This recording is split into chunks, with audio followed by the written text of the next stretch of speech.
Hello again, I'm Deanthra, studying at the University of Bahamas. I'm studying to get a certification in teaching chemistry at the secondary school level, and I currently teach chemistry and science at a public school here in Nassau, Bahamas. So as it relates to the question, how do I propose to transform teaching in the 21st century? Certain things for me are very important in teaching, and what's for me number one, and I kind of reflect on the words of the late Rita Pearson when she said that students learn better from teachers that they like and teachers that they find like them and care about them. And yeah, sometimes we don't always like students, but we should love them. We should love them with the agape love, and that doesn't mean that they're friends, but we're friendly.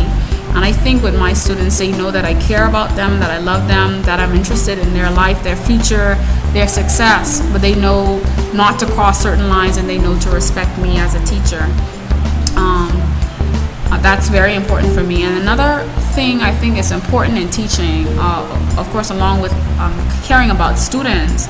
Unfortunately, on that note, though, there are teachers or persons in education that don't care about students and don't care about children and people, and I find that to be problematic. But I think it's also important to enjoy the subject you teach, and enjoy being in the classroom, and I do enjoy that. I love a lot of subjects. I love literature, I enjoy math, I love science, obviously, and history. There are many subjects that I enjoy, and so because I'm coming from the place of a good student, I think that makes me even more equipped to be a good teacher. I really do believe that good students make for good teachers, and I understand what is needed to be a good student as a formerly good student. Because and I'm not saying that to brag, but I'm saying that as a measure for our own a sort of self-reflection. My teachers would tell you that my former teachers would tell you that I'm a fairly good student, and I use that kind of bar and standard for my own students, and even a higher one. I said, hey, when my teachers gave me homework, I did it. I didn't come with all these excuses. And I hold them to that standard. I share my life with them as a student when I was in high school, how that experience was for me, how the experience was in college for me, so that they can have something more concrete and tangible to relate to for themselves.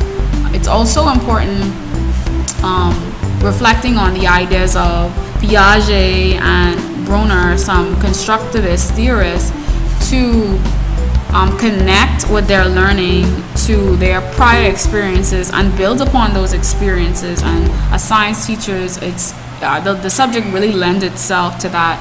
And even in fact today in my grade 11 chemistry class, my students were learning about acids and bases, and they did some experiments using an indicator that they made themselves with red cabbage juice, and they were so excited. I'm actually going to include a clip of some of what they were doing in this video for you to see.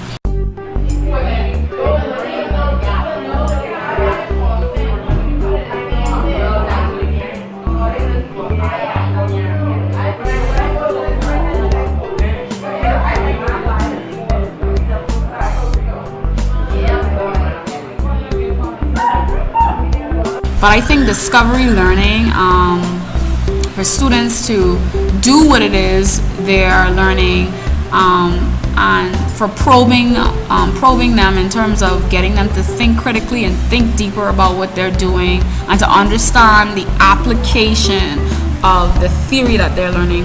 Unfortunately, a lot of times science is taught in a box, and there's a great disconnect and divide because of that, and students are like, what's the point? I just hate science. But we are science. Science is all around us. We live it every day. We're walking experiments, our bodies, right? And so it's our job as science teachers to make it relevant, to make it matter, and to draw those connections and help them make newer meanings, and they can build upon what they know and draw it to their prior experiences, and that really solidifies learning for them. So just to recap, certain things that are important for me is, students know that I care. Students know that I can relate to what they're going through. Students know that I will push them because I want the best for them, and sometimes I'm tough on them because I see the potential that they have, and my standards for them are higher. Also, students can see that I care about what it is I'm teaching, that I am enjoying teaching them, that I'm enjoying the content, I'm excited and passionate about it, as well as making learning meaningful to them, taking outside of the box, making it relate to the real world applications. A part of that is using more authentic assessments, as well as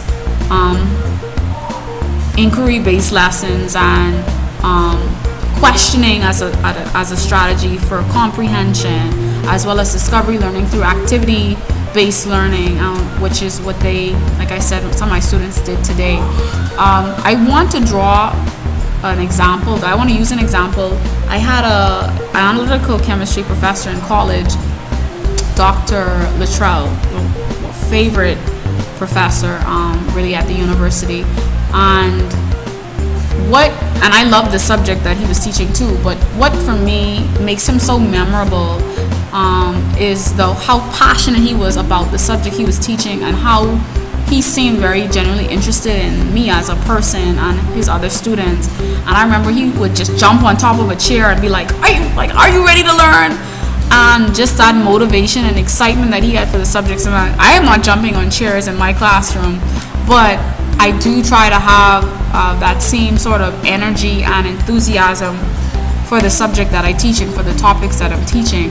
And to a certain extent, we're actors, we might not necessarily be feeling excited, but we should see like we're enjoying what we're teaching and we're enjoying what we're doing. And so that was important for me, because although students might not remember everything you teach them, they will remember you as a teacher if you make yourself memorable. And that for them makes them more eager to learn when you can leave an impression on them. And sometimes for me, for my own self-reflection, I ask students, how was today's class? Did you enjoy today?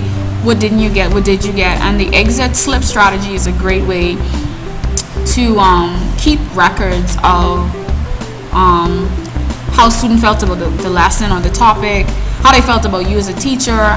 It's great for self-evaluation. The best teachers reflect. And so I don't think in terms of transforming teaching, we need to reinvent the wheel. I think there are a lot of great practices already being done, but the way that I think we approach them can be changed, and where we place priorities. Planning great lessons are great, but I think it's important to, when we evaluate and we reflect on our lessons, to see what were the high parts, what students themselves value, and even just doing a questionnaire and asking students, what makes learning exciting? Like asking them that and finding out from them, because in essence, they're my customers. And in any other business, we want to know what the customers want. In a restaurant, we're like, what is it that you want to eat? When customers are like, can you get buffalo wings on the menu? And like a lot of people are saying that, a good business owner is gonna get buffalo wings on the menu. So for my students, if they're like, Miss Adderley, can you use more videos? Can we do more experiments? Can we do more questioning or more worksheets or whatever it is that they're asking for? I want to make certain adaptations to make my lesson better, okay? Because it's not about me, it's about them, how well they're retaining the information and comprehending the information.